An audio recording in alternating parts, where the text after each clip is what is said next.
साल था 1934। Pacific ocean के बीचों बीच, तेज ठंडी हवाओं और खतरनाक लहरों के बीच एक काला पत्थरीला टापू खड़ा था। दूर से देखने पर वो जगह किसी एबंडेंट फोर्ट्रेस जैसी लगती थी, लेकिन उसके अंदर छुपा था अमेरिका का सबसे डरावना नाइटमेयर, अल्कात्राज फेडरल पेनिटेंशियरी। एक ऐसी जेल जिसका नाम सुनते ही क्रिमिनल्स तक कांप उठते थे। उस समय अमेरिका क्राइम की आग में जल रहा था। सड़कों पर गैंग वॉर्स चल रहे थे, बैंक लूटे जा रहे थे, माफिया पूरे शहरों को कंट्रोल कर रही थी, और सरकार को चाहिए थी एक ऐसी जगह जहां सबसे खतरनाक क्रिमिनल्स को हमेशा के लिए गायब किया जा सके। फिर चुना गया अल्कात्रज आइलैंड। चारों तरफ जमा देने वाला समुद्र, तेज धाराएं, शार्क की अफवाहें और मैनलैंड से मीलों दूर आइसोलेशन। लोग कहते थे अगर कोई अल्कात्रज से भागने की कोशिश करेगा तो समुद्र उसे जिंदा निगल जाएगा। लेकिन असली डर बाहर नहीं था। असली डर उस जेल के अंदर मौजूद था। ऊंची कंक्रीट वॉल्स, लोहे की मोटी सलाखें, हर कोने पर आर्म्ड गार्ड्स और हर मूवमेंट पर नजर रखने वाले वॉच टावर्स। एल्काट्राज को सिर्फ जेल नहीं बनाया गया था, उसे इंसानों की उम्मीद तोड़ने के लिए डिजाइन किया गया था। यहां आने वाले कैदियों को सबसे पहले उनकी पहचान से अलग किया जाता था। नाम खत्म, अब सिर्फ नंबर्स बचते थे। जेल के अंदर हर सेल लगभग 5 फुट चौड़ी थी। एक छोटा बेड, एक सिंक और सामने लोहे की सलाखें। बस यही उनकी दुनिया थी। दिन की शुरुआत सुबह की तेज विसल से होती, फिर गिनती, फिर काम, फिर चुप्पी। हर जगह साइलेंस रूल लागू था। कुछ गलियारों में कैदियों को बात करने तक की इजाजत नहीं थी, क्योंकि एल्काट्राज का असली हथियार था अकेलापन। इतिहास के पन्नों में लिखा है कई कैदी धीरे धीरे मानसिक रूप से टूटने लगे थे। दिन, हफ्ते, महीने सब एक जैसे लगने लगते थे। और फिर अगर कोई नियम तोड़ता तो उसे भेजा जाता था डी ब्लॉक, जेल का सबसे खतरनाक हिस्सा। वहां मौजूद थे आइसोलेशन सेल्स, जिन्हें कैदी द होल कहते थे। एक ऐसा कमरा जहां ना सूरज की रोशनी पहुंचती थी, ना इंसानों की आवाज, सिर्फ अंधेरा, ठंडा, गहरा, दम घोंट देने वाला अंधेरा। कुछ कैदियों को वहां कई दिनों तक बिना आवाज के रखा जाता था। कहा जाता है कई लोग वहां अपनी मानसिक हालत खो बैठे। कुछ गार्ड्स दावा करते थे उन्होंने रात में सेल से चीखें सुनी थी, जबकि अंदर कोई मौजूद नहीं था। लेकिन कहानी यहीं खत्म नहीं होती। अल्कात्राज में सिर्फ छोटे क्रिमिनल्स नहीं रखे जाते थे, वहां भेजे जाते थे अमेरिका के सबसे डेंजरस मैन। उनमें सबसे मशहूर नाम था एल कैपोन, शिकागो का वो गैंगस्टर जिसके नाम से पूरा शहर डरता था।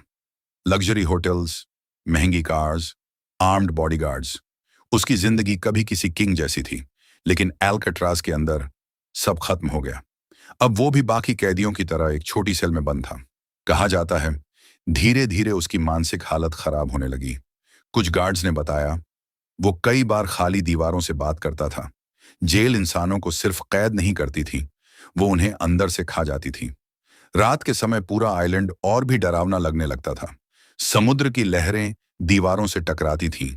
ठंडी हवाएं लंबी गलियों में सीटी जैसी आवाज पैदा करती थीं। कभी कभी सेल्स के अंदर से अजीब आवाजें सुनाई देती थीं। कुछ गार्ड्स ने दावा किया उन्होंने शैडो फिगर्स देखी थी। कुछ कैदियों का कहना था रात में कोई इनविजिबल आदमी उनके पास खड़ा रहता था। लेकिन अल्कात्राज में डर के लिए इमेजिनेशन ही काफी थी। और फिर आई वो रात जिसने अल्काट्राज को हमेशा के लिए लेजेंड बना दिया। 11 जून 1962। 3 कैदी, फ्रैंक मॉरिस, जॉन एंगलिन और क्लैरेंस एंगलिन, तीनों बहुत इंटेलिजेंट थे। उन्होंने महीनों तक एक इम्पॉसिबल प्लान तैयार किया। दिन के समय जब गार्ड्स ध्यान नहीं देते थे, वो छोटी मेटल स्पून्स और होममेड टूल्स से अपनी दीवारें खोदते थे। धीरे धीरे कंक्रीट टूटने लगी। सलाखों के पीछे एक सीक्रेट ओपनिंग बन गई। लेकिन सबसे शॉकिंग चीज अभी बाकी थी। उन्होंने गार्ड्स को धोखा देने के लिए फेक ह्यूमन हेड्स बनाए।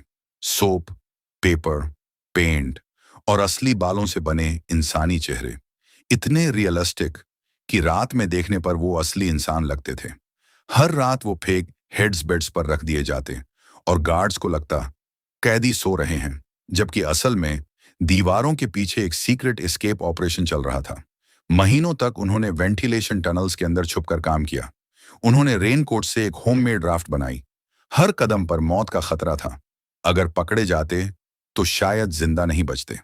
फिर आई 11 जून की वो रात। पूरा आइलैंड घने कोहरे में डूबा हुआ था। समुद्र की हवाएं तेज थीं और जेल के अंदर सब कुछ सामान्य दिख रहा था। लेकिन आधी रात के बाद तीनों कैदी अपनी सेल से बाहर निकले। धीरे धीरे वेंटिलेशन शाफ्ट के अंदर क्रॉल करते हुए वो ऊपर रूफ तक पहुंचे। नीचे गार्ड्स पेट्रोल कर रहे थे। एक छोटी सी गलती और सब खत्म। लेकिन वो रुकने वाले नहीं थे। उन्होंने पाइपलाइंस पकड़कर नीचे उतरना शुरू किया। फिर आखिरकार वो अल्काट्राज की आउटर बाउंड्री तक पहुंच गए।